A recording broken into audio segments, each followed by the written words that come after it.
Hi, boys and girls. This is Grandpa from Grammy and Grandpa Read, and today's story is Armadillo Tattletale. It's written by Helen Ketteman and illustrated by Keith Graves. And it's a scholastic book.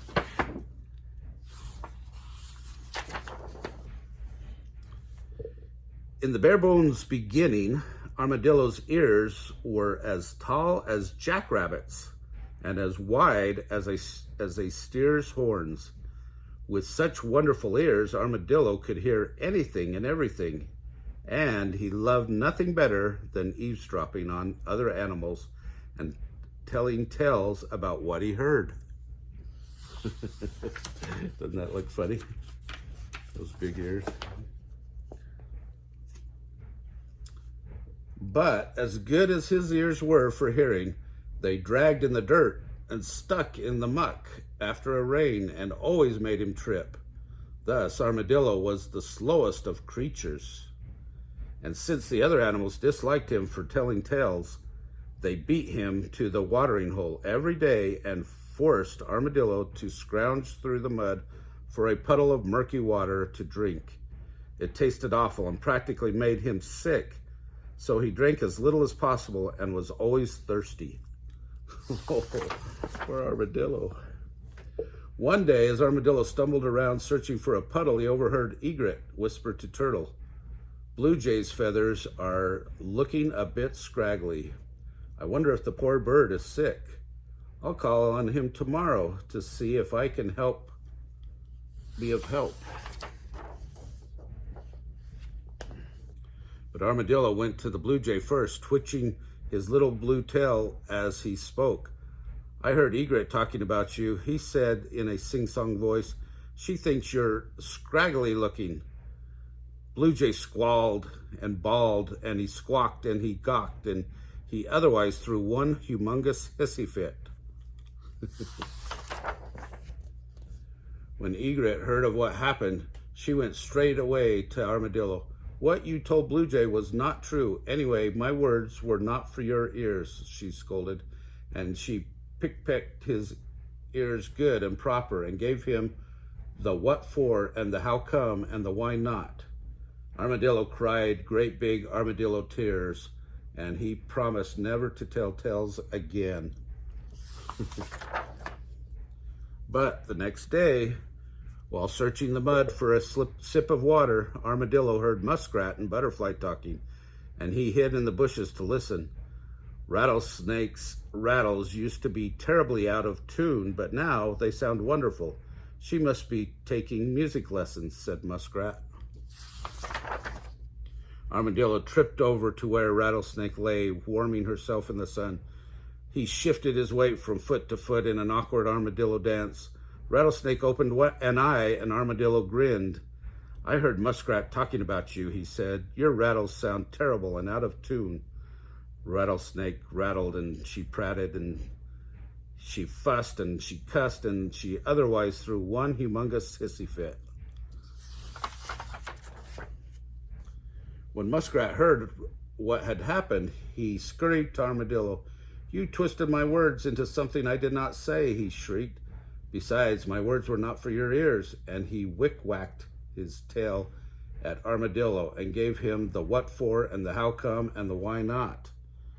Armadillo cried buckets of tears. He promised never ever to tell tales again. But the next day, while slogging through the mud looking for a drink, Armadillo saw Alligator and Blue Heron talking, and he stepped behind a rock to listen. "Toad's skin is looking so much better than it used to. I wonder if she changed her diet," said Alligator. Armadillo shuffled off to find Toad. "I heard Alligator say your skin is plug ugly, and you should go on a diet," he said with a twinkle in his eye. Toad hopped, and she flopped, and she wailed, and she railed, and she otherwise threw one humongous hissy fit. When Alligator found out what Armadillo had said, she hurried to find him. "Why did you tell Toad those things? I never said them," she snapped. "Anyway, my words were not for your ears." and she gave him the what for and the how come and the why not.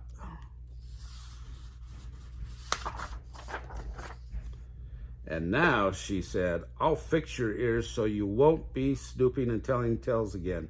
And she opened her mouth and gnashed and clashed her big, strong alligator teeth.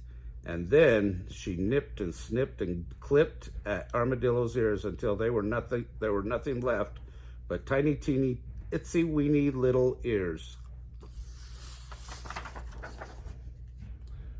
When she finished, Armadillo looked at his reflection in the puddle. His ears were so tiny. Then he started to cry. Oh, did he cry. He raised such a ruckus that all the animals came to see what had happened. When they saw his ears, his tiny, teeny, itsy-weeny little ears, they stared and they gawked, and they whispered. Armadillo stopped crying. What? He asked. What are you whispering? Everyone gaped at Armadillo because for the first time, he hadn't quite heard. If it was not for your ears anyway, Muskrat called out. Armadillo's face turned red. I did not hear your whispers, but I heard that, he said, chasing after Muskrat. In seconds, Armadillo caught him. Did you see how fast Armadillo ran? Muskrat shouted. He didn't trip at all, added Blue Jay. Why, he's so fast, now he'll never be able to keep him away from the fresh water, said Rattlesnake. Armadillo felt his tiny, teeny, itsy-weeny little ears. Fresh water, he shouted. That is just what I want, and it's fun to run fast. Then he danced and raced in circles and zigzags all the way to the watering hole, where he drank as much fresh, clear water as he wanted. From now on, I will never be thirsty again. And he wasn't. He also stopped telling tales, for even though he could hear with his tiny, teeny, itsy-weeny little ears, he couldn't overhear the other animals' conversations. To this day, armadillos have small ears. They always drink their fill of fresh water, and you may hide in the bushes and listen as long as you like, but you will never ever catch an armadillo telling tales.